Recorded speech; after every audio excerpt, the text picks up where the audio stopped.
कानपुर की आबोहवा लगातार खराब होती जा रही है। जी हां, कानपुर में लगातार प्रदूषण का स्तर बढ़ता जा रहा है। ताज़ा बात की जाए तो कानपुर में आज AQI नेहरू नगर में 366 पहुंच गया है। वहीं बीती रात यह 352 था। लगातार AQI बढ़ने से स्वास्थ्य रोगियों को भी समस्या हो रही है। बड़ी संख्या में अस्पतालों में स्वास्थ्य संबंधित बीमारी से ग्रसित लोग पहुंच रहे हैं।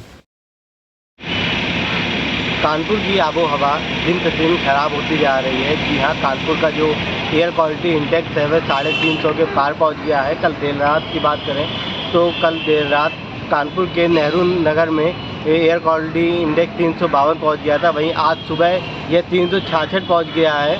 आपको बता दें, लगातार कानपुर में एयर क्वालिटी इंडेक्स बिगड़ता जा रहा है। दीपावली के दिन ये 500 पहुँच गया था, उसके बाद सुधार देखने को मिला था, 200 के लमसम पहुँच गया था, उससे भी कम 1-2 दिन पहुँच गया था। लेकिन अब एक बार फिर से इस पे बढ़ोतरी देखने को मिल रही है, जिसको वजह मुख्य रूप से धूल, धुआं, कार्बन मोनोऑक्साइड और ओजोन स्तर का बढ़ना बताया जा रहा है। आपको बता दें, शहर में वाहनों की संख्या लगातार बढ़ रही है। इसके अलावा धुएं की वजह से और जो मौसम है वह सर्द होता जा रहा है, तेज़ हवाएं चल रही हैं। इस वजह से जो एयर क्वालिटी इंडेक्स है वह लगातार बढ़ रहा है। आपको बता दें, जिस वजह से शहर में जो स्वास्थ्य रोगी हैं उनकी संख्या भी लगातार इजाफा हो रहा है।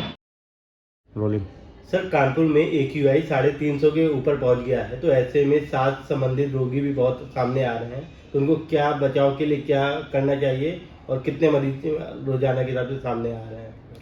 AQI बढ़ने की वजह से जो है सांस के रोगी निश्चित तौर पे इस मौसम में बढ़ जाते हैं। ठंड के मौसम में हवा का जो बहाव होता है वो कम हो जाता है, बारिश नहीं होती है, इसकी वजह से भी वायुमंडल में प्रदूषण बढ़ जाता है, AQI खराब हो जाता है। तो उसमें सांस के मरीजों के साथ साथ इसमें जो ब्रेन के और हार्ट के मरीज भी बढ़ जाते हैं। सारा संबंध जो है डायरेक्ट सांस से होता है, तो इनके मरीज भी बढ़ जाते हैं।